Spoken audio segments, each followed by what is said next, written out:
Hello everyone, আসসালামু আলাইকুম। আজকে আমি চিকেন দিয়ে হালিম তৈরি করে দেখাবো। এই হালিমটি আপনাদের সাথে খুবই সহজভাবে তৈরি করে দেখাবো।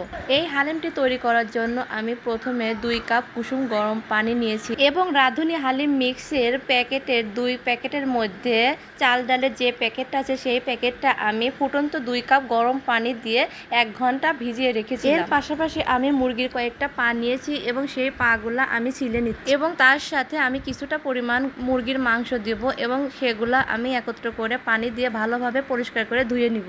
এখন আমি রান্নাটি করব, তার জন্য চুলায় একটি প্যান বসিয়ে দিয়েছি এবং সেখানে পরিমাণ মতো তেল দিয়ে পেঁয়াজ কুচি দিয়েছি, লাল করে ভেজে নিয়েছি এবং এর মধ্যে আদা বাটা 1 চামচ, রসুন বাটা 1 চামচ ও গুঁড়া মশলা, হলুদের গুঁড়া, মরিচের গুঁড়া, ধনিয়া গুঁড়া ও স্বাদ মতো লবণ দিয়ে ভালোভাবে একটু পানি দিয়ে কষিয়ে নেব এবং এর মধ্যে সেই আগে থেকে ধুয়ে রাখা মাংসগুলো দিয়ে ভালোভাবে কষিয়ে নেব এবং এর মধ্যে রাঁধুনি হালিম মিক্সের আরেকটা প্যাকেটের মশলা এর মধ্যে দিয়ে একটু পানি দিয়ে আমি সময় নিয়ে একটু কষিয়ে নেব। কষিয়ে নেওয়া হয়ে গিয়েছে। এখন আমি এর মধ্যে আগে থেকে ভিজিয়ে রাখা চাল ডাল এর মধ্যে দিয়ে আর একটু কষিয়ে এর মধ্যে পরিমাণ মতো পানি দিয়ে রান্না করে নিব। এখন আমি এগুলা ঢেকে ঢেকে রান্না করে নিব। এখন এই হালিম মিক্সের মধ্যে বেরেস্তা দেওয়ার জন্য এখানে আমি কিছুটা পেঁয়াজ কুচি ও শুকনা মরিচ ভেজে নিচ্ছি। এই তো তৈরি হয়ে গেল খুবই মজাদার ও অল্প সময়ের রান্না হালিম।